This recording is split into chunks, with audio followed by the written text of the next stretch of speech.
မိတ်ဆွေတခုမေးခြင်းတယ်မင်းရဲ့အလုပ်ကိုတနည်းမှာ AI တခုလာပြီးအစားထိုးသွားမယ်ဆိုရင်မင်းဘယ်လိုခံစားမလဲကြောက်လားမယုံလားဒါမှမဟုတ်အဲ့လိုမဖြစ်နိုင်ဘူးလို့ထင်လားဒါပေမဲ့မိတ်ဆွေဒီနေ့မှာပဲ AI ကလူတွေလုပ်နေတဲ့အလုပ်တချို့ကိုစတင်အစားထိုးနေပြီးသားပါဒီဗီဒီယိုမှာကျွန်တော်တို့အတူတူစဉ်းစားကြမယ် AI ကဘယ်အလုပ်တွေကိုအစားထိုးနေပြီလဲမင်းရဲ့အလုပ် safe လားမင်းဘယ်လိုပြင်ဆင်တယ်လဲမိတ်ဆွေ AI ကအနာဂတ်မဟုတ်တော့ဘူးအခုလက်ရှိပါပဲဥပမာ customer service တွေမှာ chatbot တွေသုံးနေပြီ design တွေကို AI နဲ့ generate လုပ်နေပြီ video edit တွေကိုလည်း AI automate လုပ်နေပြီမိတ်ဆွေမင်းတတိထားမိလားအရင်ကလူတစ်ယောက်လိုအပ်တဲ့အလုပ်ကိုအခု AI တခုတည်းနဲ့လုပ်လို့ရနေပြီဒါဆိုမေးချင်တာကဒီအခြေအနေဆက်သွားရင်ဘာဖြစ်မလဲမိတ်ဆွေ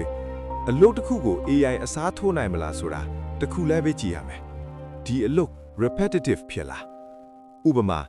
data entry call center basic editing simple design ဒီအလုပ်တွေက pattern တူတူထပ်ခါလုပ်ရတာများတယ် AI ကတော့ဒီလိုအလုပ်တွေကလွယ်ပါတယ်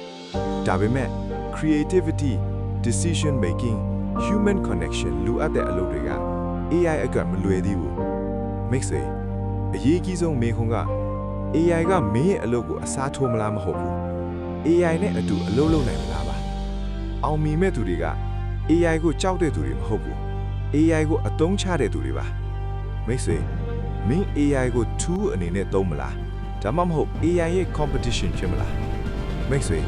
အခုမှစတင်လို့မနောက်ကြသေးဘူးဒီ၃ခုလောက်ပါ 1. Learn AI tools AI ကိုမသုံးတတ်တဲ့သူတွေနောက်မှကျန်မယ် 2. Build creative skills AI မလုပ်နိုင်သေးတဲ့အရာတွေကိုလေ့လာပါ 3. Adapt fast အပြောင်းအလဲကိုလက်ခံပြီးမြန်ပြောင်းနိုင်တဲ့သူတွေအောင်မြင်မယ်မိတ်ဆွေ AI ကမင်းရဲ့အလုပ်ကိုအစားထိုးမလားတကယ်တော့ AI မဟုတ်သူ AI ကိုသုံးတတ်တဲ့သူတွေကမင်းကိုအစားထိုးမယ်ဒီလိုအချိန်မှာမင်းမှာရွေးချယ်စရာနှစ်ခုရှိတယ် 1. ကြောက်ပြီးမလုပ်ဖဲနေရမလား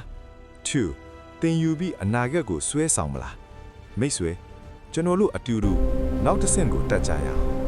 next ဘာမှကို follow လုပ်ပြီးအနာဂတ်ကိုလေ့လာသွားကြရအောင်